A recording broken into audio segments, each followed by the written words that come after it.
Beginilah kejadian dia kawan. Daging bakar danok RM10 sahaja. Assalamualaikum semua. Hari ni 13 hari bulan 3, Jumaat terakhir pada bulan Ramadan 2026. Daging ni macam biasalah kawan. Kita akan letak luar tapen. Kita akan dap-dap sos perapan dia kat daging ni. Daging bakar sambil dap-dap sambil memanggil orang. Lepas siap itu bakar, kita akan letak dalam ni. Lepas tu kita akan potong. Ikat daging bakar kak. RM10 bekal kak. Daging bakar lagi lembut oleh hari ni acur sikit. Kita letak lah bekal ni. Ni sos special kita okey. Okay, kita akan letak ni dalam 1 senduk setengah. Atas dia kita letak daun tumbuk.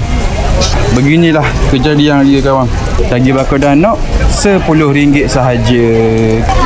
Nak dua? Dua kan? Tak sekali boleh? Boleh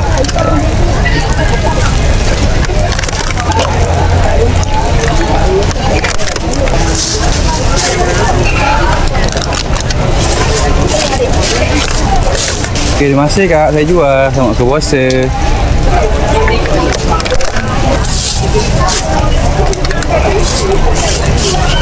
Baik dek, terima kasih dek jual. Selamat berpuasa. Selesai untuk sulutan daging bakar untuk hari ini.